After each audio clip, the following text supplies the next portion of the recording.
إن الحمد لله نحمده ونستعينه ونستغفره ونتوب إليه ونعوذ بالله من شرور أنفسنا ومن سيئات أعمالنا من يهده الله فلا مضل له ومن يضلله فلا هادي له وأشهد أن لا إله إلا الله وحده لا شريك له وأشهد أن محمدا عبده ورسوله اللهم صل وسلم وبارك على نبينا وحبيبنا المصطفى محمد صلى الله عليه وسلم وعلى آله وصحبه ومن تبعهم بإحسان إلى يوم الدين. أما بعد، فقد قال الله تعالى في كتابه الكريم: أعوذ بالله من الشيطان الرجيم. يا أيها الذين آمنوا اتقوا الله حق تقاته ولا تموتن إلا وأنتم مسلمون. وقال تعالى: يا أيها الذين آمنوا اتقوا الله وقولوا قولا سديدا يصلح لكم أعمالكم ويغفر لكم ذنوبكم ومن يطع الله ورسوله فقد فاز فوزا عظيما. فإن أصدق الحديث كتاب الله وخير الهدي هدي نبينا محمد صلى الله عليه وسلم وشر الأمور محدثاتها وكل محدثة بدعة وكل بدعة ضلالة وكل ضلالة في النار. حياكم الله جميعا أيها الإخوة الفضلاء، وطبتم وطاب سعيكم وممشاكم وتبوأتم من الجنة منزلا. وأسأل الله الكريم جل وعلا الذي جمعنا في هذا البيت الطيب المبارك أن يجمعنا في الآخرة مع سيد الدعاة وإمام النبيين في جنته ودار مقامته إنه ولي ذلك ومولاه. Hadirin sedang ahli Jumaat yang dikasihi sekalian, alhamdulillah, bersyukur dan juga bertakwalah kita kepada Allah dengan sebenar-benar takwa. Setelah mana kita masuk pada bulan Ramadan, apa ibadat yang Allah Subhanahu wa taala suruh kita buat, yang mana tertentu daripada ibadat yang Allah Ta'ala suruh kita buat, iaitu siyam pada bulan Ramadan, tujuan untuk kita nak sapa kepada ketakwaan kepadanya. Sama juga dengan ibadat-ibadat yang lain, baca Quran, qiyamul lail ataupun qiyamut tarawih, dan juga bersedekah, amalan-amalan yang lain lagi yang kita boleh buat untuk kita nak menambahkan ketakwaan kita kepada Allah Subhanahu wa taala. Tetapi salah satu keistimewaan kuampiset bulan Ramadan yang Allah Ta'ala memberi kepada kita selaku umat Nabi Muhammad sallallahu alaihi wasallam, iaitu Allah Ta'ala meliakan bulan Ramadan ini dengan turunnya Al-Quran. Syahrul Ramadan alladhi unzila fihi Al-Quran. Dan juga dia adalah musim untuk kita nak membanyakkan baca Quran, mentadabburkan Al-Quran, mentadaruskan Al-Quran, mendengarkan Al-Quran pada bulan Ramadan. Adalah musim yang kita kena cari jalan untuk bagaimana kita nak baca Quran banyak sekali pada bulan ini. Kerana kalaulah musim wahdia kita tak makan wahdia, kita tak akan tahu katanya musim wahdia, rasa wahdia itu tu rasa sedap balah mana. Sama juganya musim Al-Quran, tetapi hampirnya seminggunya kita telah masuk bulan Ramadan, kadang-kadang Al-Quran belum kita tepuh lagi, belum kita buka dan juga belum kita bacakan dia lagi. Kalaulah kita tanya kepada diri kita sebelum daripada kita nak masuk kepada bulan Ramadan, bilakah khatam Al-Quran yang paling akhir sekali bagi kita? Kita telah mengkhatamkan Al-Quran akhir sekali ni bila? Setengah orang adalah khatam Quran yang paling akhir sekalinya, iaitu pada bulan Ramadan yang telah lepas. Ada daripada kalangan mereka yang tak tepuh Quran melainkan hanya bulan Ramadan. Ada laginya telah masuk pada bulan Ramadan seminggu, hampirnya seminggu. Ramai lagi daripada umat Islam yang mereka tak tepuh dengan Al-Quran. Ingatlah bahawasa dosa yang kita buat terhadap Allah Subhanahu wa taala bukan dengan sebab kita buat saja, dengan sebab perbuatan kita sahaja.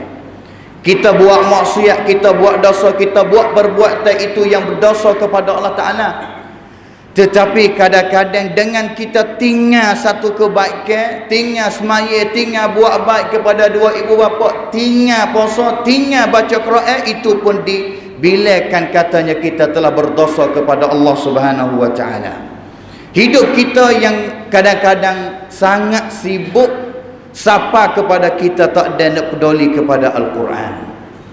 Sibuk dengan dunia, sibuk dengan kerja, sibuk dengan anak dan juga keluarga.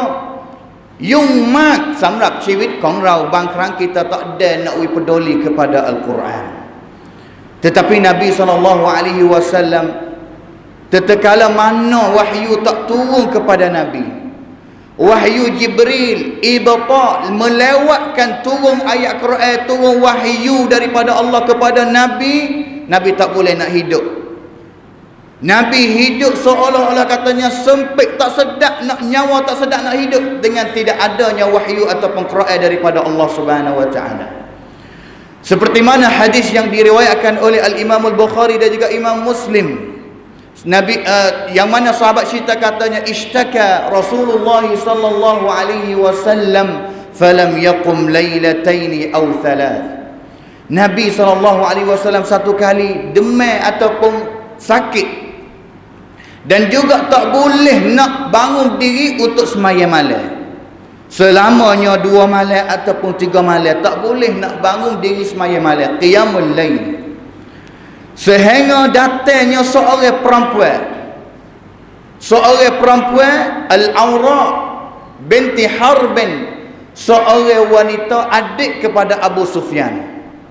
Mari cari kepada Nabi SAW dan juga kata kepada Nabi yang sedang duk sakit, ya Muhammad, hey Muhammad, inni la arju an yakuna syaitanuka qad tarakaka. Sesungguhnya aku nampak katanya syaitanmu tu telah tinggalmu dah. Syaitanmu telah meninggalmu dah, duk lepas wimu ni duk sakit, duk tarak sampai kau tak boleh nak bangun diri untuk nak sembahyang malam. Syaitan yang bermaksud di dalam perkataan seorang perempuan ini iaitu Allah. Dia katanya Allah ataupun syaitan itu tu telah tinggalmu hai Muhammad. Lepas wimu duk sakit, duk uzur begitu, sehingganya Allah Subhanahu wa taala turun ayat Quran, wadduha wal laili idza saja ma wadda'aka rabbuka wa ma qala. Allah taala bersumpah dengan waktu pagi dan juga waktu malam. Dan juga Allah taala katanya ma wadda'aka rabbuka wa ma qala. Hai Muhammad, sesungguhnya Tuhan kamu ni tak biasa tinggalmu, ma wadda'aka, tak biasa tinggalmu hai Muhammad, dan juga tak biasa bencimu, tak biasa marah kepadamu hai Muhammad. Ini nak tunjuk katanya Nabi SAW tak boleh nak hidup kalau hari mana tidak adanya Quran. Tetapi masalahnya kadang-kadang kita tidak masuk untuk nak wui kepada Quran dengan alasan pun tirau hai ni, raubak warau ni, yung mak kabluk dunia ni, sibuk dengan kerja sampai kau tak ada nak baca Al-Quran. Itu adalah hakikat hidup kita pada dunia ini. Hadirin sedang ahli Jumaat yang dikasihi sekalian, Allah Subhanahu wa taala meliakan bulan Ramadan bukan dengan puasa, tapi adalah dengan turunnya Al-Quran. Allah taala pilihnya bulan Ramadan untuk jadi masa nak turun Quran kepada Nabi SAW dan juga umat Islam. Syahrul Ramadan alladhi unzila fihi Al-Quran. Kalaulah kita tak beri hormat kepada Al-Quran, tak beri hormat kepada Ramadan, makna katanya kalaulah kita tak sungguh tak baca Quran, tidak menghadapi kepada Al-Quran pada bulan Ramadan, makna katanya kita seolah-olah kata tidak beri hormat kepada bulan Ramadan yang Allah Ta'ala telah beri hormat kepadanya. Allah Subhanahu wa taala sebut katanya syahrul Ramadan alladhi unzila fihi Al-Quran hudan linnas wa bayyinatin minal huda wal furqan. Adalah pertunjuk ke tangnam untuk nak bawa kita pergi kepada syurga Allah Subhanahu wa taala. Kita bermusafir tentang dalam dunia ni hari ni, salah satu nikmat yang Allah Taala beri kepada kitanya iaitu nikmat GPS orang panggil. Kita nak pergi kepada tempat yang kita tak biasa pergi hari ni, kita nak tupai, sangat-sangat tupai kepada GPS. Tetapi bukan sekaligusnya GPS itu tu akan bawa kita sampai kepada tempat yang kita nak pergi. Kadang-kadang sesat pergi kepada jalan yang lain. Kadang-kadang sesat pergi kepada dalam hutan. Itu adalah GPS yang manusia hari ini harapkan kepada dia apabila adanya musafir ataupun perjalanan. Tetapi Al-Quran adalah hudan, adalah GPS yang kita kena yakin katanya Quran ini akan bawanya kita sampai kepada syurga cerah, tak akan sesat sampai kepada jalan yang lain. Wa bayyinatin minal huda wal furqan. Tapi bagaimana kita nak dapat hidayah daripada Al-Quran kalaulah kita tak mula bacanya Al-Quran? Baca Al-Quran, qiraatul Quran adalah bandaikan rek untuk kita nak pergi kepada bandai seterusnya, iaitu mentadarus dan juga bertadabbur fahamnya makna-makna Quran. Kerana tujuan kitanya nak ambil pakai Quran, nak uwi Quran ini duduk depan kita, bawa jalan kita, penkai hai kap rau, penam tang rau pe susawanของ Allah Subhanahu wa taala. As-salafus salih dulu mereka sangat meliakan bulan Ramadan dengan membanyakkan baca Quran.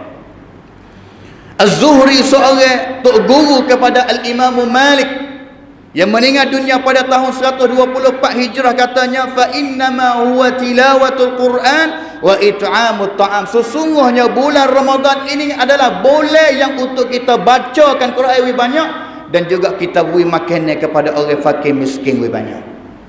Tinggal habis licing majlis-majlis ilmi mereka mengajar hadis dalam Masjid Nabi. Az-Zuhri sebagai tokoh ulama tok guru yang besar, tok guru kepada Al-Imam Malik rahimahullahu taala.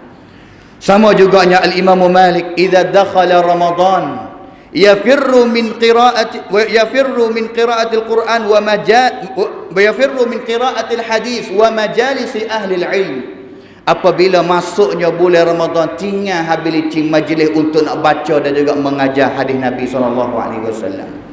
Hadis Nabi, sunnah Nabi itu mulia dah, tapi apabila datang bulan Ramadan, uci tinggal untuk nak menghadapi kepada Al-Quran sahaja.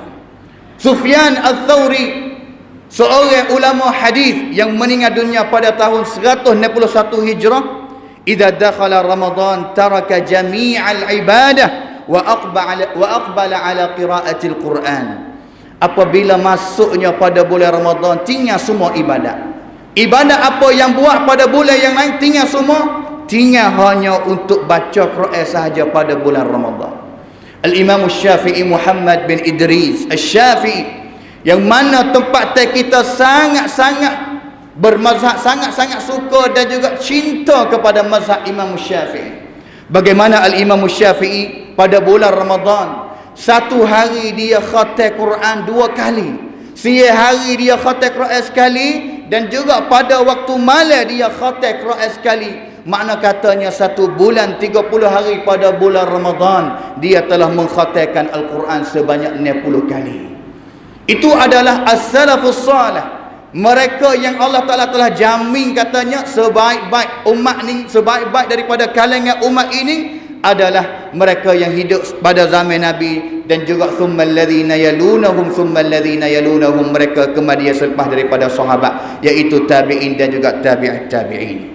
Hadirin sedang ahli Jumaat yang dikasihi sekalian, Allah Subhanahu wa taala sebut di dalam Al-Quran suatu kali yang Nabi SAW mengadu kepada Allah Subhanahu wa taala, mengadu kepada Allah Subhanahu wa taala, wa qala ar-rasul rabbi inna qaumi ittakhadhu hadzal qur'ana mahjura. Mengadu kepada Allah, farang kepada Allah Taala, ya Allah, sesungguhnya kaum aku ini, iaitu maksud kaum aku iaitu mereka orang-orang musyrikin Mekah pada zaman itu. Mereka itu apabila Nabi SAW wahyi Quran kepada mereka, baca Quran kepada mereka, untuk mereka dengar dan juga faham dan juga terima akan Quran, tetapi mereka sanggup nak paling belakang daripada Quran. Ittakhadhu hadzal Qur'ana mahjura, tinggal dan juga paling belakang daripada Quran. Nabi sangat duka cita mengadu kepada Allah Subhanahu wa taala. Hajrul Quran, berhijrah, lari daripada Quran, ini adalah salah satu benda yang berlaku banyak sekali di dalam masyarakat Islam. Halang hekap Quran, tinggal Quran, letak Quran wisebing dalam mari, letak Quran wisebing dan juga naik kabut. Bilanya kita nak sapu kabut daripada Quran? Quran kita yang berada dalam mari, kadang-kadang satu kali setahun kita ambil Quran kita daripada mari yang kita taruh itu tu, kita mari sapu kabut untuk kita nak baca semula pada bulan Ramadan.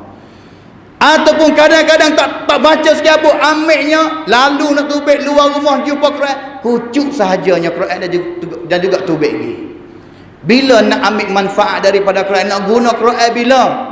Apabila ada orang mati, barulah nak baca Quran, barulah nak rajin baca Quran. Bahkan Al-Quran yang Allah Ta'ala turun ini ni, litunzira man kana hayyan, Allah Ta'ala beri kepada orang yang hidup, bukan orang yang mati. Tetapi orang yang mati hari ini, apabila mereka paling belakang daripada Al-Quran, makna kata mereka adalah seolah-olah kata orang yang mati juga. Hajrul Quran, apakah sebab manusia ataupun orang Islam, umat Islam ramai pada hari ini paling belakang daripada Quran? Yang mana Ibn Qayyim rahimahullahu ta'ala sebut di dalam kitab Al-Fawaid dia, Anwa'u Hajril Quran, rupa mana rubab naiti bombawa kon-kon ni halang hekap Quran, tak se Quran. 5 perkara yang Ibn Qayyim sebut di dalam kitab Al-Fawaid dia. Satunya iaitu hajru sama'ihi wal imani bihi, tinggal dulu dah tak se nak dengar Quran, tak suka nak dengar Quran. Ini adalah yang pertama untuk kita muhasabah diri. Yang keduanya hajrul amal bihi, apabila tak sedengar ataupun dengar pun tak sanggup nak beramal dengan Al-Quran. Quran kata gapo, suruh gapo, lari gapo, tak seturut Quran. Yang ketiganya hajrul tahkimihi wat tahakumi ilaihi, tinggal tak seguna hukum ahkam yang berada di dalam Al-Quran, tak se ambil Quran mari guna dalam hidup dan juga dalam masyarakat negara. Dan juga yang keempatnya hajru tadabburihi wa tafahumihi, tinggalnya tak se nak faham, tak se nak faham Quran. Bime gaponya, bime takut tahu banyak. Apabila tahu faham Quran banyak, bime tak se tak ada nak amal ataupun takut nak beramal dengan Al-Quran yang Allah Ta'ala hantar mari sebagai kuma ciwit kepada manusia.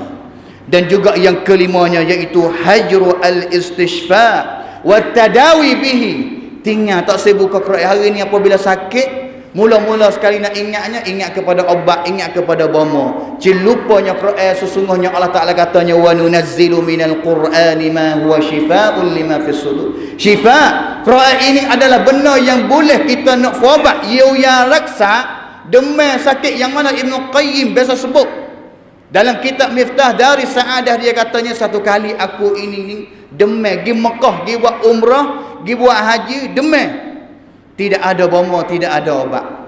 Maka bagaimana aku buatnya? Aku istishfa, fobatnya dengan bacanya suratul Fatihah, baca ulang-ulang sehingga akhir sekali aku sihat daripada sakit itu. Itu adalah istishfa, guna Quran untuk nak fobat, baca kepada diri.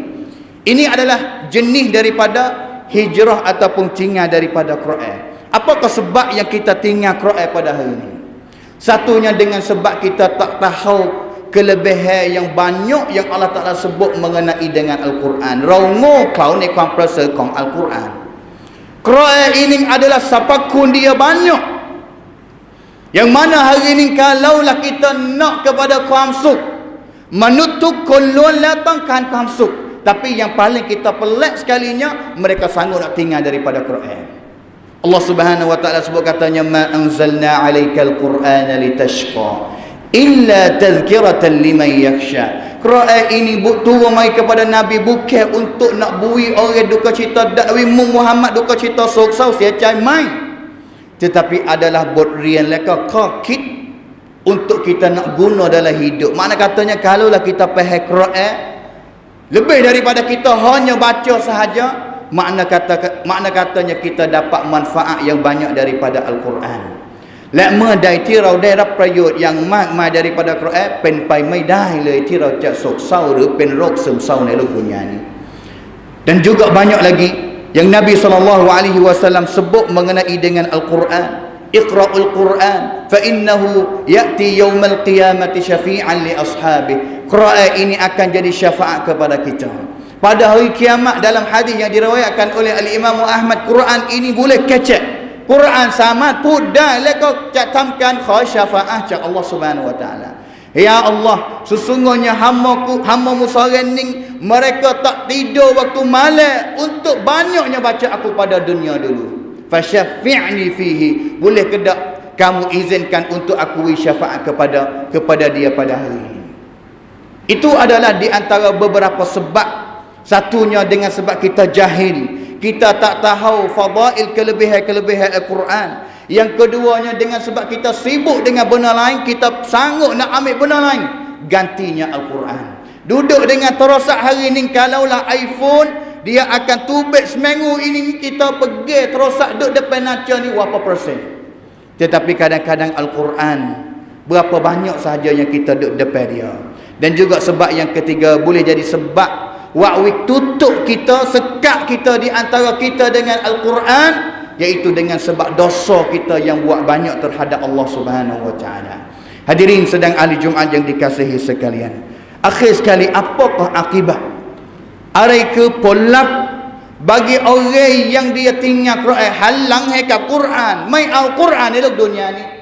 Allah Subhanahu wa taala sebut di dalam surah Taha, "Wa man a'rada 'an dhikri fa inna lahu ma'isyatan danka wa nahsyuruhu yawmal qiyamati a'ma qala rabbi lima hasyartani a'ma wa qad kuntu basira qala kadzalika atatka ayatuna fanasitaha wa kadzalika al-yawma tunsa."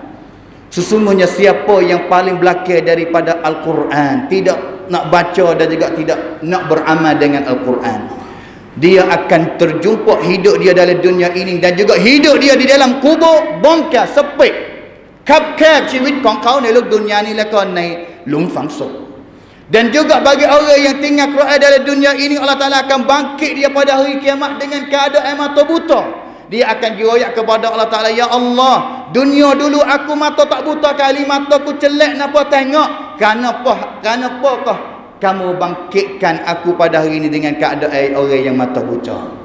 Allah Ta'ala kata, dengan sebab Al-Quran dibaca, diturun kepada kamu pada dunia dulu, tapi mu paling belakang waktu lupa, waktu tak dengar, waktu tak pada dengan ayat-ayat Allah Subhanahu wa taala, maka pada hari ini adalah kamu akan ditelupa juga, ditelupa oleh Allah Subhanahu wa taala dan juga dibangkit dengan keadaan yang buta. Na'udzubillahi min dzalik. Ini adalah akibat hijrah ataupun hajrul Quran, tinggal Quran.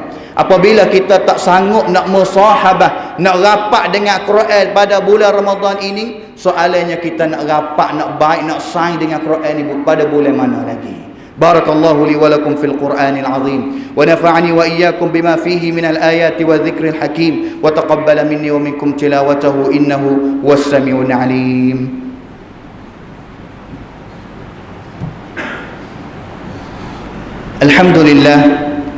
الحمد لله الذي هدانا لهذا وما كنا لنهتدي لولا أن هدانا الله وأشهد أن لا إله إلا الله وحده لا شريك له وأشهد أن محمدا عبده ورسوله اللهم صل وسلم وبارك على نبينا وحبيبنا المصطفى محمد صلى الله عليه وسلم وعلى آله وصحبه ومن تبعهم بإحسان إلى يوم الدين. أما بعد.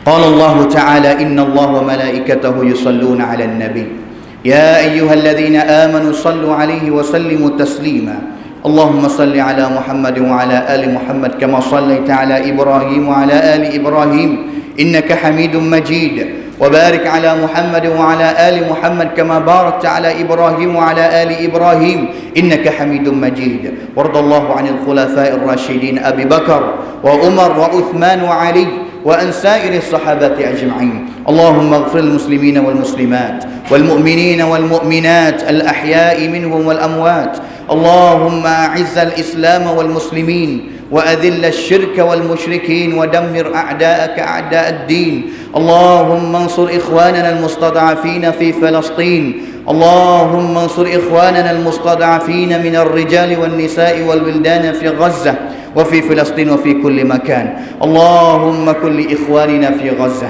اللهم كن لإخواننا في غزة. اللهم إن هؤلاء اليهود قد طغوا في البلاد فأكثروا فيها الفساد. اللهم فصب عليهم ربنا صوت عذاب يا عزيز يا قهار. اللهم عليك باليهود الغاصبين. اللهم عليك باليهود الغاصبين. اللهم عليك باليهود الغاصبين الذين يقتلون المسلمين في غزة وفي فلسطين وفي كل مكان. اللهم يا منزل الكتاب ويا مجري السحاب ويا هازم الأحزاب احزم أعداء المسلمين وانصرنا عليهم يا عزيز يا قهار. اللهم طهر مسجد الأقصى من رجس يهود. اللهم طهر مسجد الأقصى من رجس يهود. اللهم طهر مسجد الأقصى من رجس يهود. اللهم ارزقنا زيارة وصلاة إلى المسجد الأقصى يا أرحم الراحمين.